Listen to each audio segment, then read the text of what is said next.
Alright guys, I'm going to kind of share with you my thoughts on a company in general.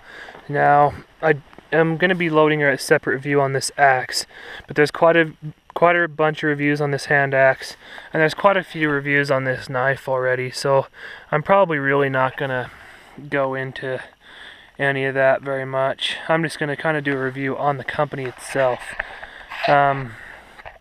For the price, I think this is some of the best stuff you can get.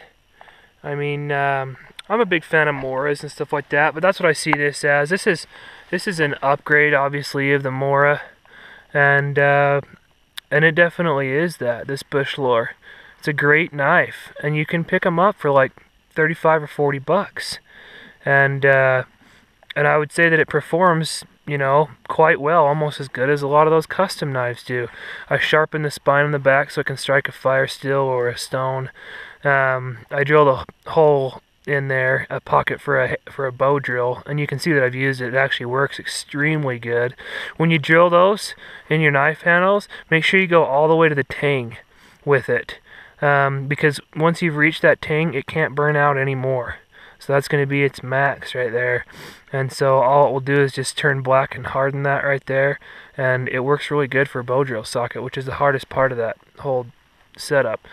So that's the knife. Just a great knife. I mean, the fit and finish and stuff when it comes is not up to par with your $200 custom knife.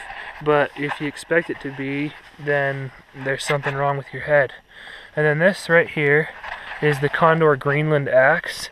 There's a lot of reviews on this axe, and I've just really enjoyed it. I've had this thing for a year and a half or so now, and it's my go-to. This setup right here, actually, with a combination of a folding saw, is my go-to bushcrafting setup right there.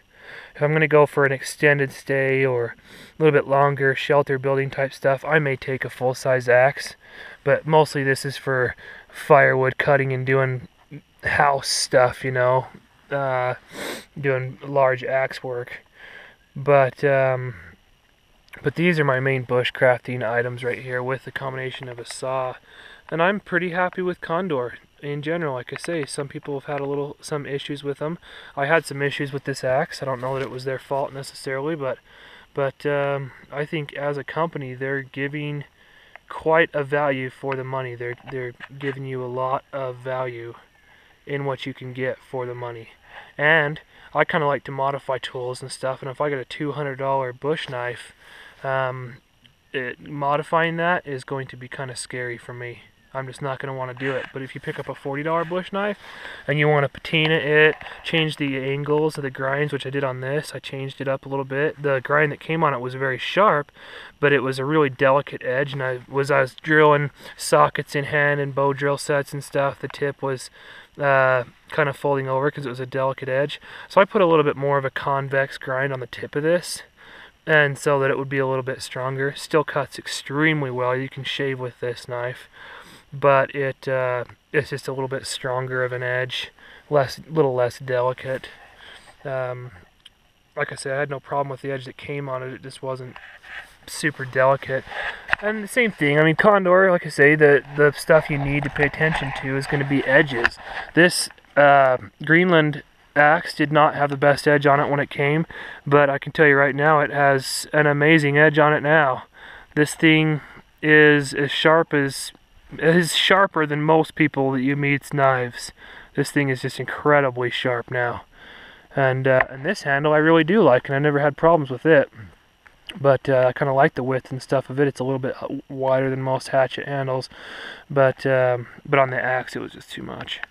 But yeah, that's kind of my thoughts on Condor in general. I really like them, and for the money, if you're just getting into bushcraft or something like that, you know, and you're trying to do it on a budget a little bit, this combination of stuff right here would be a great way to start. You get both of these tools for under $100, where for a Grand Force Brooks axe like this, you're going to be over $100 just for that hand axe from Grand Force Brooks.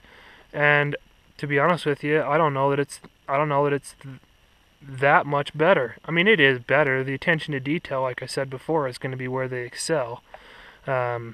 the steel and stuff, I don't know that it's a ton better, but attention to detail, the Ground Force Brooks is obviously going to be better, the Whittier Lynx is going to be better. But if you're willing to do a little bit of the work yourself to get the detail where it needs to be, then this will save you a lot of money. So that's kind of my thoughts. Thanks, guys.